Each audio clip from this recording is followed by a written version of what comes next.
Okay, so now that you have logged in to your own Blended Schools course, let's take you through the steps here of how you can create content tabs and really even just what do content tabs mean. So if you are not currently ready to go in your own Blended Schools course, you might want to push pause here, open up your own, and you can toggle back and forth, or if you want, just jot down a couple notes as you go, and this should be pretty straightforward and simple. Now, the first thing that I want to talk about is what we're really even looking at here, and those are these tabs over here on the left. These tabs over here on the left are the content tabs that you are able to add to your course. Now, those are the things that you can add. Notice at the bottom you have all these other little tabs here. For now, let's not worry about them. Those are going to get you potentially a little bit confused. There are lots of options on things you can do as a teacher. Those are not things that students will see, and we'll come back to that here in a few minutes. Now, let's get over with these tabs here. So we have homepage, discussions, groups, tools, help. Those things are okay. They're things that are defaulted though through Blended Schools. What we want to show you is how you can add a general area where you can add all kinds of new stuff on your own. So if you would, the first step here is to hover over this little plus sign, and then we're going to click on Content Area.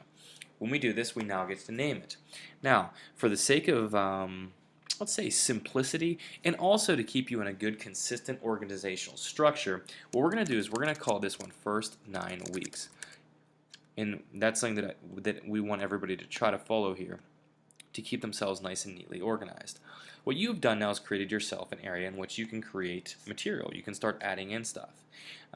Now, we'll get to creating things in a few minutes. If you would like, let's actually just go through in here. Let's create one for each of the different terms so that you have them ready to go. Now, if you want to just do one at a time, that is fine. I want to show you something, though, as we go that's going to be really important. Now, as we're doing this, I was just typing in and pushing submit. Note here, we have this little area here that says available to users. Now, what is that all about? Well, what that actually is making it so the default, let's say, makes it so that people cannot access what you're actually putting here. It's just for your purposes of building. It kind of hides it until you're ready for it to be released. For this one, I'm going to click on the available to users, and I'll show you what happens differently. Now, over here, you don't really see much. This is a button that I want everybody to understand right here. Up in the top right, it says Edit Mode. So it says Edit Mode is currently on. Now, if you switch this button and click on it, it'll take a second here, and then it will say Edit Mode is off. What I want you to look at is over here on the side, you now do not have anything showing up over here. Now, why is that? Well, that's because we didn't make it available to users, and the one that we did actually didn't have anything in it. So what I want to do here is I'm just going to create something really simple here really quick, and this is going to kind of lead into the next portion of this. I'm just going to make a folder called Unit 1 really quickly here.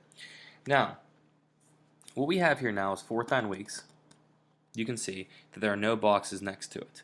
If I turn this edit mode back off, you'll see that now the students can see that the 4th 9 weeks is available for them, but none of the other ones are. Now, what do we want to do here, and how can we change around these settings now that we've already set them? Well, first off, to change anything, you always have to have edit mode on. So it'll be edit mode is on with the green button there. Now, notice here on the right we have these little down arrows here. We have first 9 weeks with the down arrow, second 9 weeks, and so on. Let's say that the first 9 weeks we want to actually make available to our students. What you need to do is click on the show link. Now notice the other options here with rename link and permitting guests and parents.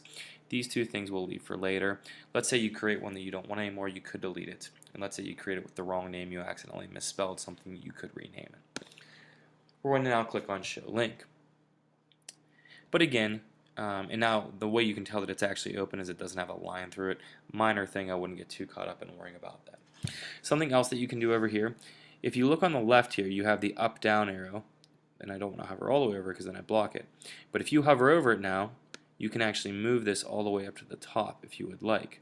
So what I'm going to do is I'm going to move these up here a little bit further just to make them, let's say, a little bit more priority, I guess you could say. The 4th 9 weeks, you know what, we're not even close to the 4th 9 weeks yet though, so I don't want to give that available and make that available to my students. So I'm going to click on hide link for now, just to keep it away for the time being.